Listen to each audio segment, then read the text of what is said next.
तिरुपति की पावन गाथा, देवी पद्मावती और भगवान वेंकटेश्वर की दिव्य प्रेम कहानी।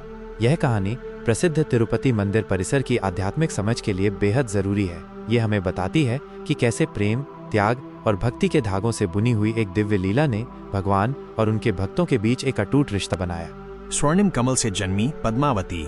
हमारी कहानी की शुरुआत स्वयं देवी लक्ष्मी से जुड़ी एक घटना से होती है। पौराणिक कथाओं के अनुसार एक बार महर्षि भृगु वैकुंठ भगवान विष्णु का निवास स्थान पहुंचे। भगवान के धैर्य की परीक्षा लेने के लिए उन्होंने साहसपूर्वक भगवान विष्णु के सीने पर अपने पैर से प्रहार कर दिया। यह वही स्थान था जहां स्वयं देवी लक्ष्मी निवास करती है। अपने पवित्र निवास के इस अपमान से क्रोधित होकर देवी लक्ष्मी ने वैकुंठ छोड़ दिया और पृथ्वी पर आ गई। पृथ्वी पर आकर देवी लक्ष्मी ने 12 वर्षों तक कठोर तपस्या की। 13वें वर्ष में एक अद्भुत घटना घटी। तिरुचानूर, जिसे आज अलमेलुमंगपुरम के नाम से जाना जाता है, के राजा आकाश राज अपने खेत जोत रहे थे ताकि वे एक यज्ञ का अनुष्ठान कर सकें। तभी उन्हें पवित्र पद्म सरोवरम नामक तालाब में एक स्वर्णिम कमल का फूल मिला। इस कमल के भीतर एक अत्यंत सुंदर बच्ची थी। एक दिव्य वाणी ने राजा को निर्देश दिया कि वे इस बच्ची को अपनी संतान मानकर पालें।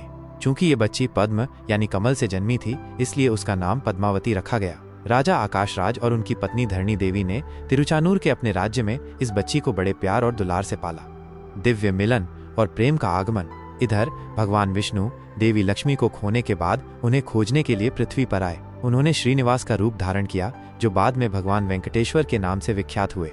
तिरुमाला के पास के जंगलों में शिकार करते हुए श्रीनिवास की नजर एक बगीचे में अपनी सहेलियों के साथ खेल रही मंत्रमुग्ध कर देने वाली पद्मावती पर पड़ी। उन्हें देखते ही श्रीनिवास तुरंत उनकी सुंदरता पर मोहित हो गए और उनसे गहरा प्रेम करने लगे। श्रीनिवास ने राजा आकाश राज से पद्मावती का हाथ मांगा। राजा शुरू में इस अज्ञात वर के बारे में थोड़ा झिझके, लेकिन अंततः दिव्य हस्तक्षेपों और भविष्यवाणियों के बाद वे सहमत हो गए। उन्हें श्रीनिवास की सच्ची पहचान भी पता चली कि वे स्वयं भगवान विष्णु ही हैं। भव्य विवाह और एक अनोखा दिव्य ऋण। भगवान श्रीनिवास और देवी पद्मावती का विवाह एक भव्य खगोलीय घटना थी, लेकिन इसमें एक अनोखा मोड़ था।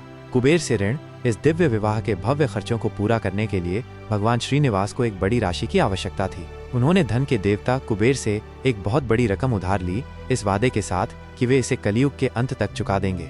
भक्तों के लिए महत्व। यह दिव्य ऋण एक मुख्य कारण है कि भक्त तिरुपति मंदिर में उदारता पूर्वक दान करते हैं। ऐसी मान्यता है कि मंदिर की हुंडी में दान करके वे भगवान वेंकटेश्वर को कुबेर का ऋण चुकाने में मदद कर रहे हैं, जिससे उन्हें अपार आध्यात्मिक पुण्य और समृद्धि मिलती है।